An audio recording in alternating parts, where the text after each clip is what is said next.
Hello, my name is Andy and I am the Village Idiot. I'm armed with a car and a GoPro and an unhealthy amount of time on my hands. I'm using that time to attempt to visit every civil parish in England.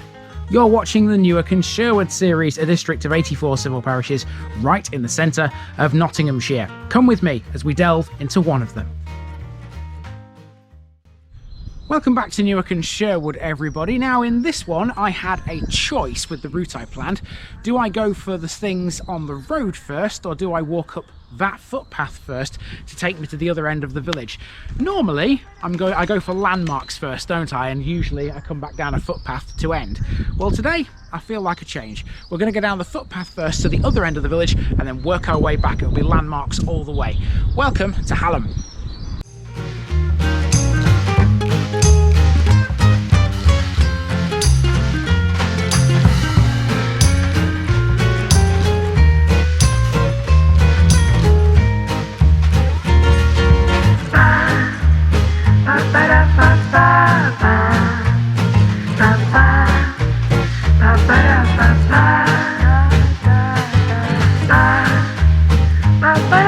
This Newark and Sherwood video is sponsored by Past Days, a family history blog by June Terrington. You'll find a link in the description.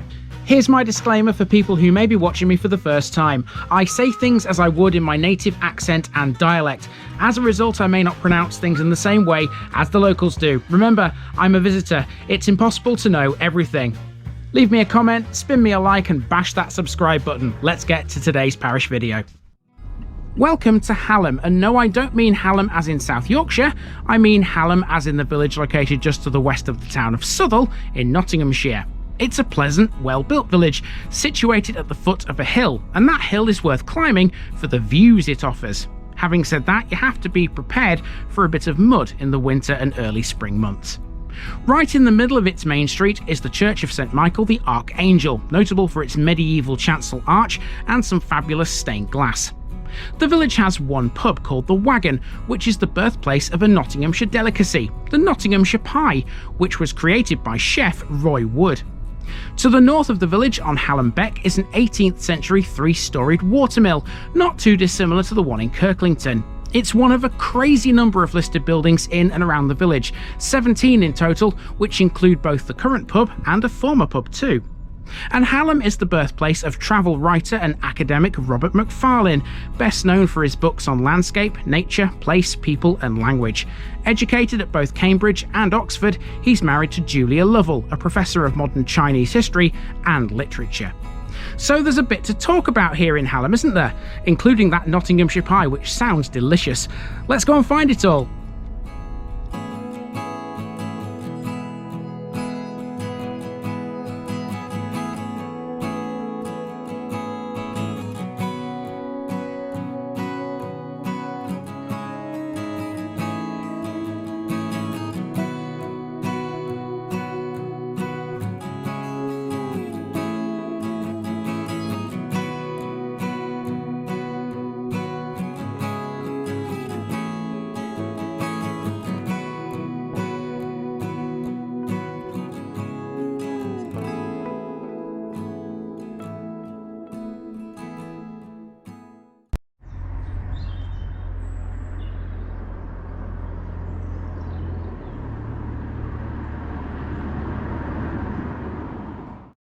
So to begin this episode off, we take a walk across the fields and through the woods to the south of the village. This is good if you like a lovely view. The only problem is it was a bit wet and muddy. On the way we pass what looks to be some kind of earthworks. These are not listed with Historic England, suggesting they've never been explored.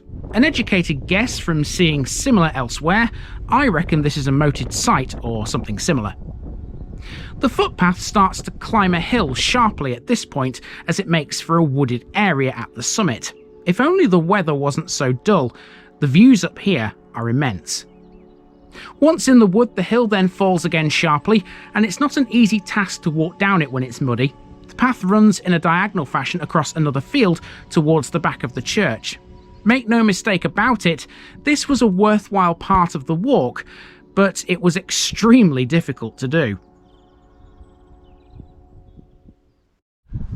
Well, muddy paths are bad enough, but when they're on a hillside, it becomes extremely dangerous. I do not recommend walking along the route that I am following. I'm telling you that now. Right, everything else now should be roads, so fingers crossed I'll be as safe as houses. Let's go and find some landmarks, shall we?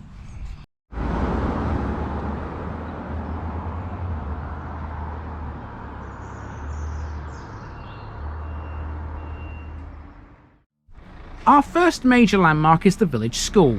This is the location of Hallam's War Memorial, a small stone dated 1994 which commemorates those lost in World War I. The building next to it was the old schoolhouse. Up School Lane, here's a sign you might recognise from TikTok. Any 4 balls for £1. They're golf balls, and there is a golf course nearby. We then take a left turn down the only other footpath on this walk, which crosses this small field. This takes us to the Turnpike. This was the principal road through Hallam from Southwell for many hundreds of years. It operated as a toll road between 1759 and 1867, hence the name. The village hall next. This is a former Wesleyan Methodist chapel which was built in 1896. It was bought by Halam Parish Council in 1991. With the help of a National Lottery grant, its kitchen recently underwent a full refurbishment. Outside is a flagpole, proudly flying a flag for both the UK and Ukraine. Okay, we're now at the other side of the school and we've reached the Waggon, which is a pub. There we go. The white building you can see dead in front of us here. Let's talk about that now.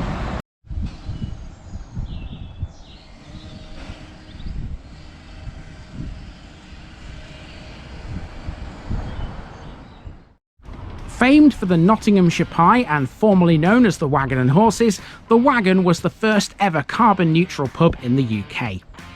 Right next to it is a hair salon, and in front of them both is a bus shelter. Hallam is served by the number 28, which runs between Newark and Mansfield. Not far away is a former pub which was called the Plough. This is slightly older than the Waggon, having been built in 1700. The Waggon dates from 1752. Next is the phone box. No book exchange here, people. This one's the location of the village defib machine. After this, we then turn around and go back to the bus shelter in order to leave a card on the parish notice board. 13 left, folks.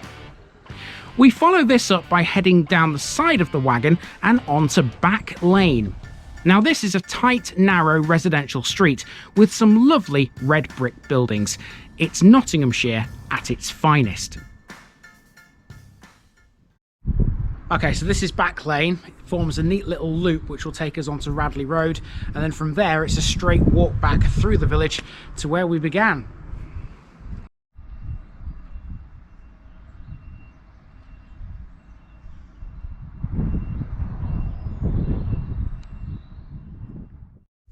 Back Lane is sometimes used by large vehicles, possibly led astray by errant sat-navs. Both this and the Turnpike have many Georgian and early Victorian houses. Their setting is haphazard, which gives them a very old world feel. There's a house along here which makes a reference to potentially another old chapel. But if we're talking religious buildings, look no further than the church, directly in front of us as we join Radley Road, which is sometimes known, by the way, as Church Lane. Dedicated to St Michael the Archangel, it forms a joint ecclesiastical parish with St Giles's Church at Eddingley. It was built in the 12th century.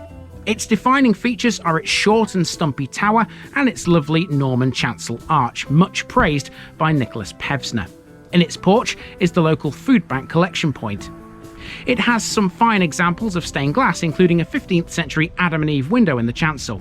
The whole building was restored in the late 1800s. Okay, there's somebody in here because I can hear the organ playing.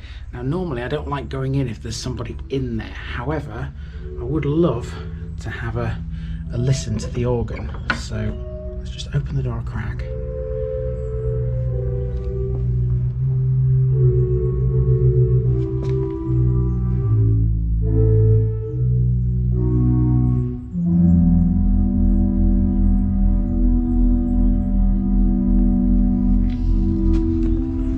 I always like hearing a church organ. You don't hear them all that often, especially not when you're doing this, because you don't tend to find people in churches. You know, the amount of churches I've been in now, and they've been empty, haven't they? But the organ, I think, is always a lovely feature of a church.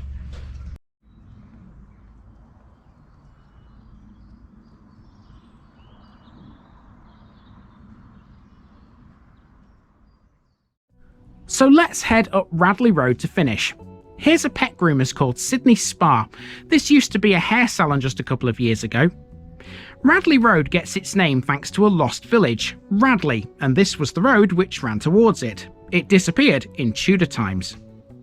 A lot of the modern Radley Road's houses have large orchards associated with them, and many of them still contain Bramley apple trees apparently.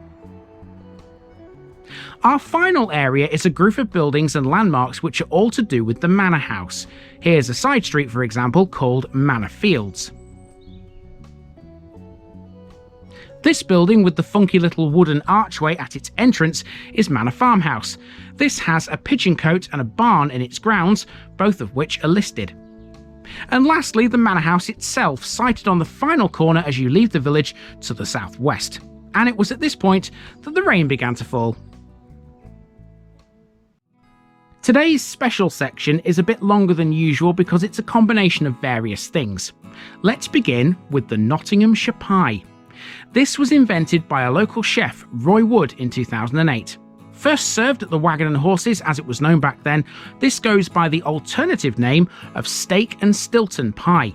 It capitalises on ingredients that are grown or produced in the locality, such as potatoes and leeks, for example. At the heart of the pie is plenty of slow-cooked, chunky beef. There's also a little mustard in the mix, which gives it a wonderful edginess to its overall flavour. It's then topped with plenty of tangy blue Stilton cheese. Don't forget, Nottinghamshire is one of only 3 counties where Stilton can be produced. Next, Robert Macfarlane. Born in Hallam in 1976, he's a writer and a Fellow of Emmanuel College, Cambridge. He focuses on landscape, nature, place, people and language. His first book, Mountains of the Mind, was published in 2003 and won the Guardian First Book Award, the Somerset Maugham Award and the Sunday Times Young Writer of the Year Award. It's an account of the development of Western attitudes to mountains and precipitous landscapes. It takes its title from a line from a poem by Gerard Manley Hopkins. Macfarlane has written many others, including The Old Ways, Landmarks and The Lost Words. His 2019 book, Underland, A Deep Time Journey, was serialised on BBC Radio 4 as Book of the Week between the 29th of April and the 3rd of May the same year. And lastly, there are a couple of landmarks we haven't yet talked about. One of them is Hallam Mill, an 18th century watermill which stands on Halam Beck to the north of the village. And to the east is Norwood Park Golf Course, which is also partly within Southwell's boundaries. It contains a Lancaster bomber memorial. In 1943, Lancaster ED-823 took off from RAF Winthorpe on a night navigation training flight, and it crashed in a field just off School Lane.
Okay, we're just a few steps away from the car, which means we're all the way around Hallam. The rain is starting to fall now, so the hood's gone up and my battery is about dead, so I will make this outro as quick as possible. That's been Hallam, lovely little village. I do hope you've enjoyed it. On to the next one. I've been Andy, also known as the Village Idiot, and I'm out.